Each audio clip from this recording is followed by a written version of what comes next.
warahmatullahi wabarakatuh. Perkenalkan, nama saya Nurul Sakinah dengan stambuk A1112132. Materi kita pada kali ini masih dalam seputar pembelajaran bahasa Indonesia, yaitu materi sintaksis. Langsung saja kita simak video pembelajarannya. Materi pertama kita membahas tentang klausa.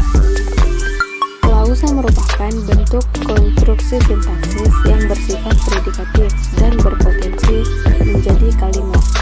Sejarah klausa bermuncul sekitar tahun 1957 dan merupakan pemikiran dari Noam Chomsky, salah satu ahli transformasional yang saat itu mengenalkan dan mengembangkan sintaksis dan mengenalkan apa itu klausa. Hal ini muncul saat Noam Chomsky mengatakan bahwa adanya struktur dalam atau struktur batin saat berbahasa yang merupakan suatu pikiran yang disebut klausa dan kemudian apabila dikeluarkan menjadi kalimat. Selanjutnya ada ciri-ciri klausa. Yang pertama, salah satu unsur pembentuknya berfungsi sebagai predikat. Yang kedua, klausa umumnya berstruktur subjek dan predikat dan dapat disertai fungsi sintaksis lainnya seperti objek, predikat maupun keterangan. Yang ketiga, sentral dari fungsi-fungsi sintaksis serta menghubungkannya. Yang keempat, berpotensi menjadi kalimat. Yang dimaksud ialah dapat mengungkapkan ide, pikiran, atau informasi yang utuh dan lengkap, tetapi terkadang tidak. Yang kelima, tidak memiliki tanda baca dan intonasi nada atau senyapan akhir. Yang keenam, klausa dapat mengisi fungsi-fungsi dalam struktur kalimat.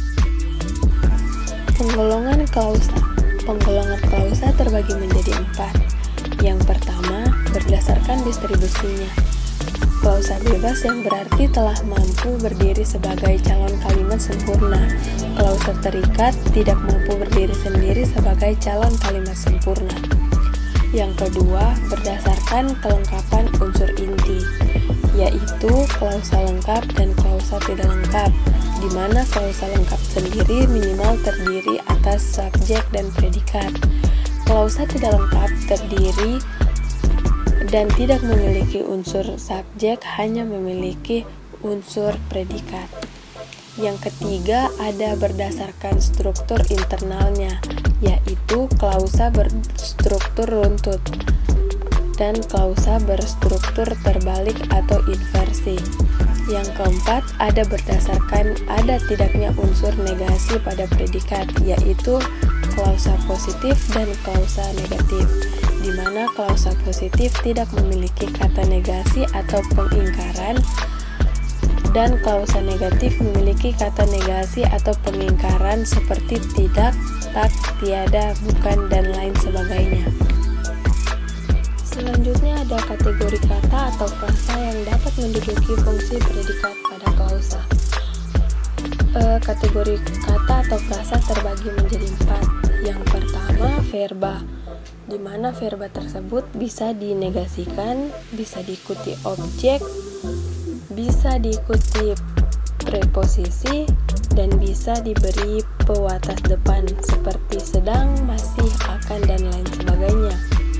Yang kedua yaitu nomina, dapat digolongkan verba aktif, pasif, transitif, intransif, resiproka, dan lain-lain.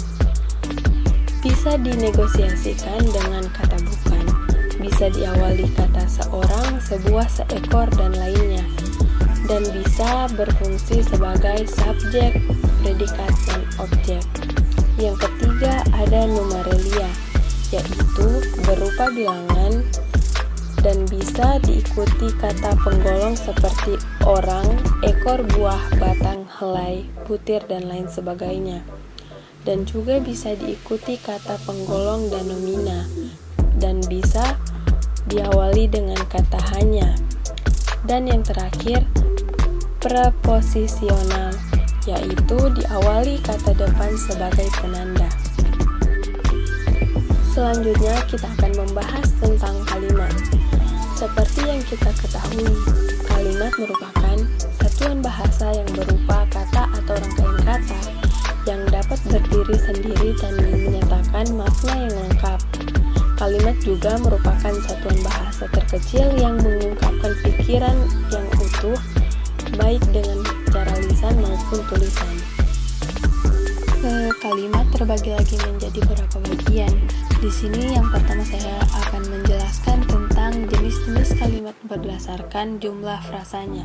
Yang pertama ada kalimat tunggal, di mana kalimat tunggal merupakan kalimat yang hanya berdiri dari satu klausa yang berbentuk dari satu pola. Yang kedua ada kalimat majemuk. Kalimat majemuk adalah kalimat yang berdiri dari dua atau lebih kalimat tunggal yang saling berhubungan. Berdasarkan kedudukan satu kalimat tunggal dengan yang lain, kalimat majemuk dibedakan menjadi 3 jenis, yaitu kalimat majemuk setara, bertingkat, dan campuran. Nah, dari jenis kalimat berdasarkan jumlah frasanya sudah disebutkan tadi kalimat majemuk. Nah, kalimat majemuk memiliki berapa jenis? Yang pertama, kalimat majemuk setara, di mana kalimat majemuk setara merupakan kalimat majemuk yang klausanya berkedudukan sederajat. Kedua klausa itu tidak saling bergantung, tetapi dapat dihubungkan dengan penghubung antar kalimat. Yang pertama, kalimat majemuk yang mengatakan pemilihan kalimat majemuk setara ini dapat ditandai dengan konjungsi atau. Penggunaan kata hubung ini digunakan untuk melakukan pemilihan pada dua atau lebih kalimat dasar. Yang kedua, kalimat majemuk yang menyatakan pertentangan jenis kalimat majemuk setara. Bisa juga digunakan untuk menyatakan suatu kalimat mengenai pertentangan atau perlawanan, meski kedua kalimat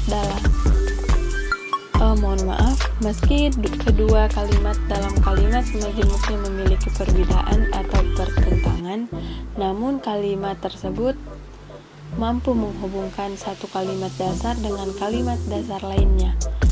Beberapa kata hubung atau konjungsi yang sering digunakan dalam jenis kalimat majemuk setara ini antara lain tetapi, melainkan, dan sedangkan. Selanjutnya ada kalimat majemuk bertingkat. Kalimat majemuk bertingkat merupakan sebuah kalimat yang terdiri dari satu kalimat dasar yang memiliki fungsi sebagai inti kalimat, kalimat yang tidak bergantung pada kalimat manapun, dan satu atau beberapa kalimat dasar yang berfungsi sebagai anak kalimat atau pengisi salah satu unsur kalimat, kalimat yang bergantung pada kalimat lainnya.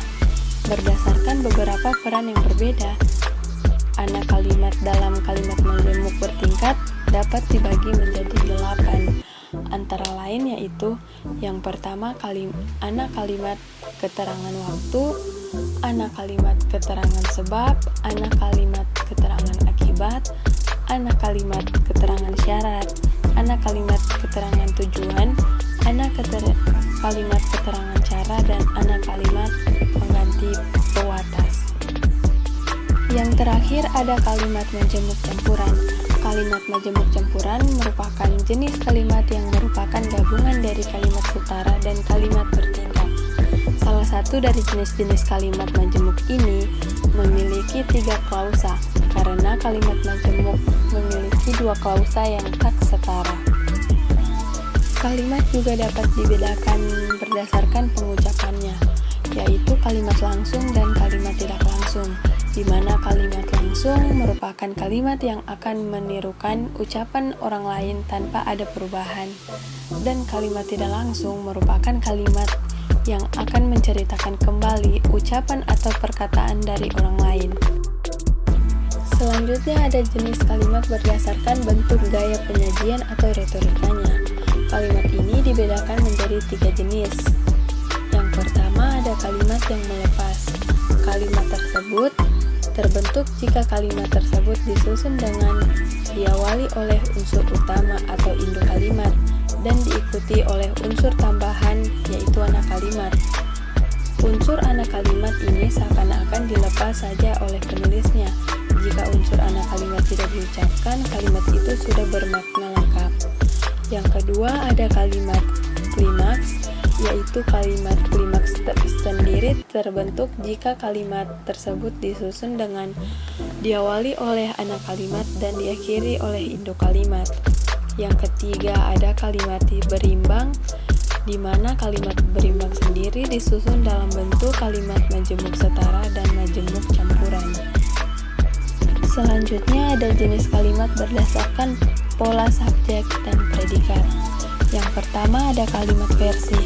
Kalimat versi merupakan kalimat yang sesuai dengan susunan pola kalimat dasar pada bahasa Indonesia. Subjek predikat atau subjek predikat objek dan keterangan, atau juga subjek predikat keterangan dan lain sebagainya. Yang kedua ada kalimat inversi, di mana kalimat tersebut merupakan kalimat yang memiliki ciri khas adanya predikat yang mendahului kata subjek. Kalimat versi biasanya digunakan untuk menyampaikan penekanan atau menegaskan makna. Selanjutnya ada jenis kalimat berdasarkan isi atau fungsinya. Jenis kalimat ini dapat dibedakan menjadi 4. Yang pertama, kalimat perintah, di mana kalimat perintah ini merupakan kalimat yang bertujuan memberikan perintah kepada orang lain untuk melakukan sesuatu. Kalimat perintah biasanya diakhiri dengan tanda seru dalam penulisannya, sedangkan dalam bentuk lisan, kalimat perintah ditandai dengan intonasi tinggi. Yang kedua, ada kalimat berita, di mana kalimat berita tersebut merupakan kalimat yang isinya memberitahukan sesuatu. Dalam penulisannya biasanya diakhiri dengan tanda titik. Yang ketiga, ada kalimat tanya, di mana kalimat ini merupakan kalimat yang bertujuan untuk memperoleh suatu informasi atau reaksi atau jawaban yang diharapkan. Kalimat ini diakhiri dengan tanda tanya dalam penulisannya dan dalam pelafalannya menggunakan intonasi menurun. Dan yang terakhir ada kalimat seruan, di mana kalimat seruan ini merupakan kalimat yang dipergunakan untuk mengungkapkan perasaan yang kuat atau yang mendadak. Selanjutnya ada jenis kalimat berdasarkan kelengkapan unsurnya. Jenis kalimat ini dibedakan menjadi 2 bagian, yaitu kalimat tidak lengkap yang biasanya disebut kalimat minor dan kalimat lengkap yang biasanya disebut kalimat mayor. Berikut penjelasannya. Kalimat mayor merupakan kalimat lengkap unsur-unsurnya. Kalimat mayor terdiri dari 3 jenis dalam pembagiannya, yaitu berdasarkan pola kalimatnya, yaitu pola kalimat di sini menggunakan subjek, predikat, dan objek. Yang kedua ada kalimat minor. Kalimat minor atau yang disebut dengan kalimat tidak lengkap merupakan kalimat tidak lengkap unsurnya. Hal ini terjadi dikarenakan wacana pembicaraan sudah diketahui oleh pelakunya. Kalimat ini pada umumnya tidak menggunakan predikat atau subjek. Yang terakhir, saya akan membahas tentang hubungan antar klausa koordinatif dan subordinatif. Yang pertama, konjungsi koordinatif merupakan penghubungan 2 unsur atau lebih yang setara. Yang kedua, konjungsi subordinatif, yaitu konjungsi subordinatif merupakan penggabungan 2 unsur atau lebih yang tidak setara. Oke, baik, saya ucapkan terima kasih. Itulah video pembelajaran singkat dari saya. Sampai ketemu di video pembelajaran selanjutnya. Saya akhiri, wabillahi taufiq walhidayah. Wassalamualaikum warahmatullahi wabarakatuh.